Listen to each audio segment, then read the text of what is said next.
What's up, y'all? This your girl Jay Renee with Prison Ride Radio. I hope that you're doing well. This evening on the phone we have Andy, all right, the Hood candidate Williams Jr. He is a 2024 applicant for president and a lot more than that, all right? He's going to definitely tell us what's going on. We're going to find out what he's been up to, some very important things that need to be shared. So we're going to jump right into it. What's up, bro? How you doing? Man, I'm good, man. Thank you for having me, Jay Renee. I appreciate this so much. Yeah, for sure. So we're gonna jump right into it.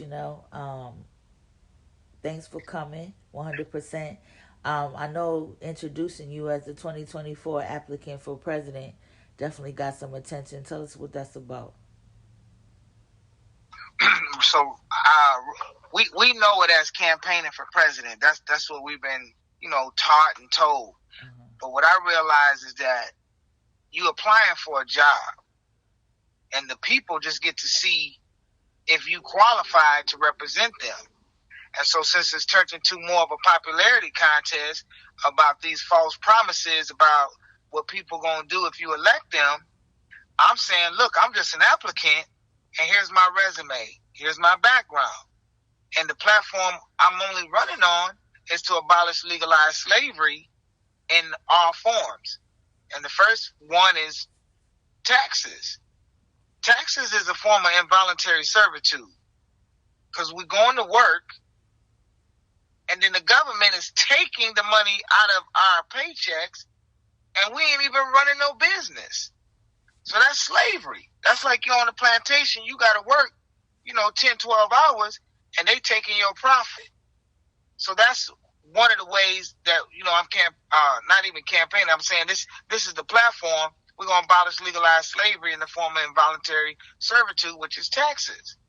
And then the second platform is abolishing the prison industrial complex, which is legalized slavery. And what has happened is the 13th Amendment said, look, we're going to abolish slavery unless you've been duly convicted of a crime. So then they started passing legislation from the Black Codes, Jim Crow, 1994 Crime Bill, habitual offender, all of these things to keep the people enslaved. So when I'm talking about abolishing legalized slavery, that's because I'm saying that legislation is not the law. If we go back to common law, which we're not in common law, we're more in what we would call corporate law or contract law. And when the legislation that's passed is more like the corporation bylaws, because each one of the states have become corporations. So they're not even sovereign anymore. But if this is not being taught, then how would we the people know? So when I'm saying abolishing legalized slavery, I'm saying, these drug possession cases, there's no victim. And the experience that I'm bringing to this campaign is, and in July 1st, 2021, I sued the United States and 30 other states for their ongoing role of legalized slavery. And what the district court, this happened in the Northern District of Illinois, the 7th Circuit. So what they ruled is they said, well, Andy, even though you say you're a felon, because I've been to the penitentiary in Illinois, not no long bit, but I was there 4 months, done a total of 2.5 years on these plantations, whether it's through the county, they locked me up in the mental health center for 6 months. So I got some little experience.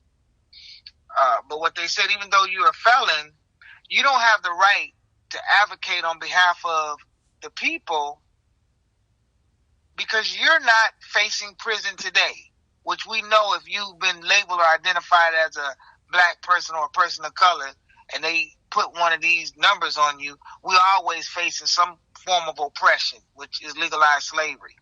So then I appealed that decision. And last Tuesday, the appellate court ruled, it would seem like they didn't rule in my favor, but I want to share with you, they really actually did. Because what they said is I didn't have standing. Okay, and what they said is since there's no concrete injury or particularized harm, that's either actual or imminent, I can't bring this complaint. So imagine the Seventh Circuit saying, Andy, you've never been, you're not facing no harm and you were not harmed. Then you can't bring this claim. Then that's the same thing I'm saying about the states. If we are in possession of what they've called a Controlled Substance Act, how does that harm the government? How does that harm the states?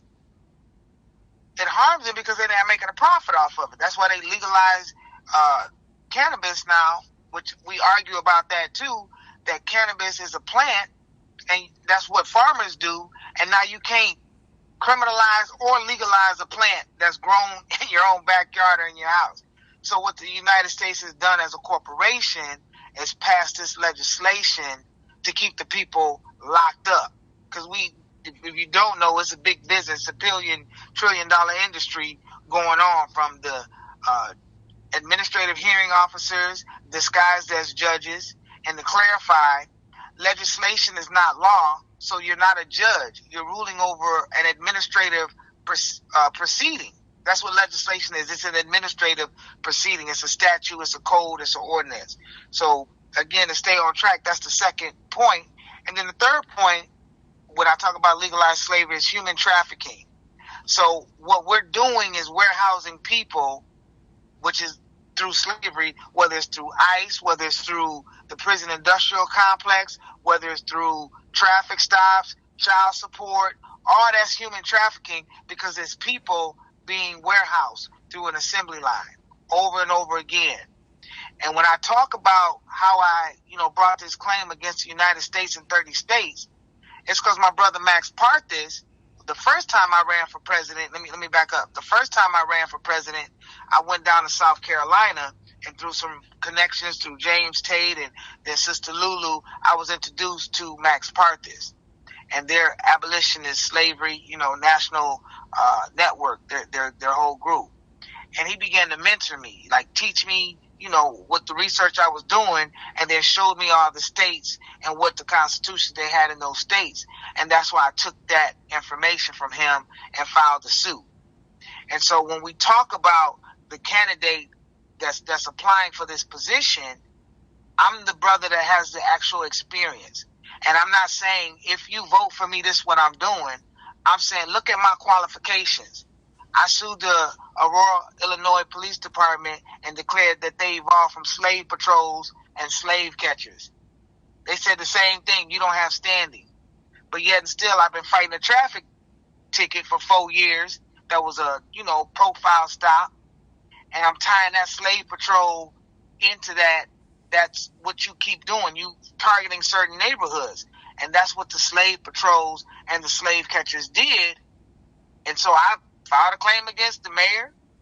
I filed a claim against the city council, the chief of police, and now I'm going to bring in these judges, which, for clarification, they're hearing officers, but we've been taught to believe they're judges, and I'm bringing them into the suit, and I'm bringing in 3 of those states' attorneys and a prosecutor, because they all knew that the stop was prolonged, the video had been altered, the stop lasted an hour, the video showed 20 minutes, but the paperwork I got admitted into the record showed 6 minutes. So how does this work? You see, and they'll do whatever they can do to keep us in bondage. Because when you have to pay a traffic ticket that's $200, that means if you're making $20 an hour, you got to go work 10 hours to give that away to somebody else, and nobody ever was injured. Nobody ever was a victim. And we can talk about public safety, but public safety don't cost $200 when ain't nobody been injured. Wow. So that's why when I, discuss me being an applicant, I'm saying, listen, y'all, I come up through the streets, growth and development. So I truly grasp that concept. I just was at, the Iman Malik, we know him as Jeff Ford, Sea Picnic last Saturday. And when you see all us brothers coming together, we know we have 2 political prisoners, which part of the campaign, and who I am is running the Illinois Prison Lives Matter chapter. That's part of the national chapter that's saying liberate our elders. But since I'm in Illinois, those two political prisoners would be the Larry Hoover Sr. and, Imam Malik, which we know him as Jeff Ford. So that's how I'm moving. And we know that from the Trump administration, when you become that individual that represents, quote unquote, the United States, you have that power to pardon people and let people go. So when we talk about, abolishing legalized slavery, let my people go, there's no question, no doubt that there's going to be several political prisoners, coming home, and people that's done more than 15 years that we know is part of this COINTELPRO, this war on the people, quote unquote, war on drugs, with our victims' crimes. And if you trace back to the 1920s with the guy named Henry Anslinger, and if you've seen the Billie Holiday story, you'll see how they, targeted, our ancestors, targeted them. And when I say ancestors, I'm talking about the people. We've been targeted, and we need somebody who can represent that. And so that's what I'm coming on this campaign to do. And the overall message is to restore America. And when you see the flyers going out about Restore America, it's to take it back to Turtle Island, because that's what the Americas were before they were conquered by the colonializers. It was Turtle Island, and those natives, the Nijis, and those of our ancestors with the tribes was here.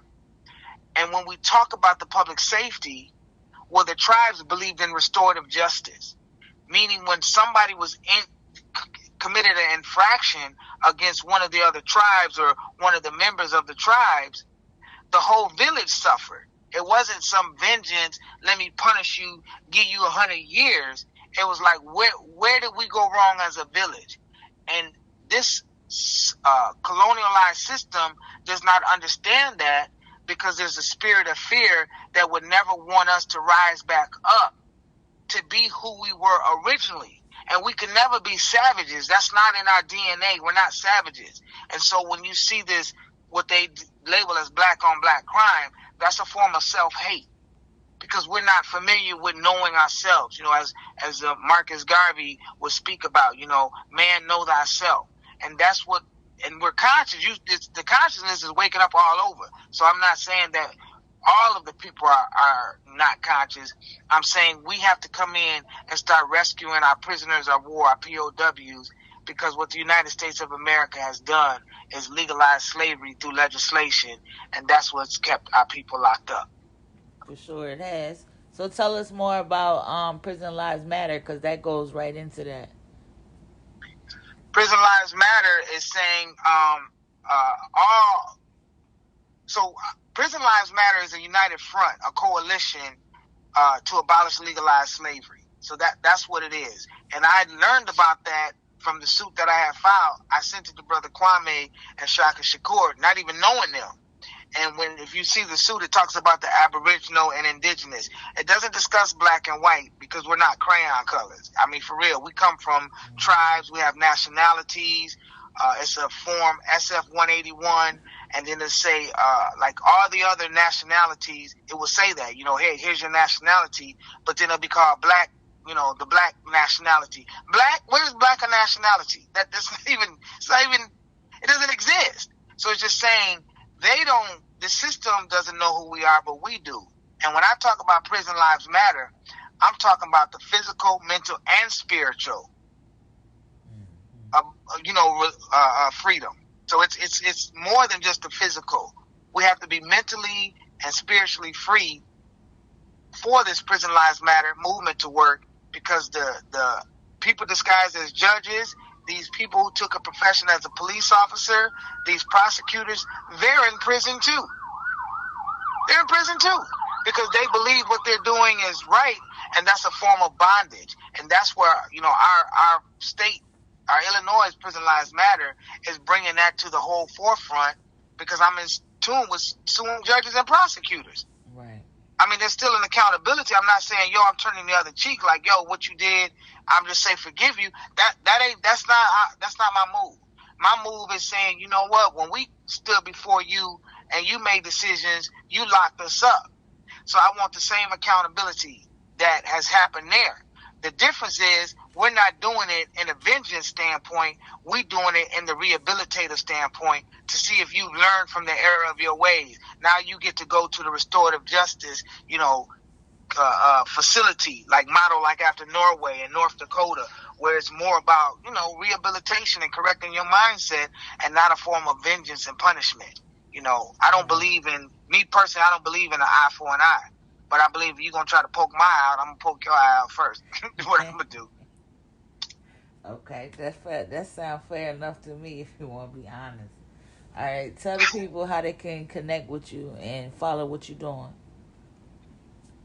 All my social media platforms is Hood Candidate. The website is www.hoodcandidate.com. You can look under AndyWilliamsJr.com for the campaign. We haven't built that whole platform out. It will be by next week, because I was waiting to get the full message together about to restore America, and not to, when you don't know, so you're trying to reach all the people, you're trying to have everything said at one time. And I've been able to narrow it down just to the legalized slavery and, to tie on how to make America great. Just restore America. Let's return back to Turtle Island. And that's me, the Hood Candidate. Again, that's my Twitter, Facebook, Instagram. I'm on LinkedIn, but LinkedIn, I'm Andy, the Hood Candidate Williams Jr. LinkedIn is where all the connections is being made right now. So that's it. But you can find me on that or on my website, AndyWilliamsJr.com or HoodCandidate.com.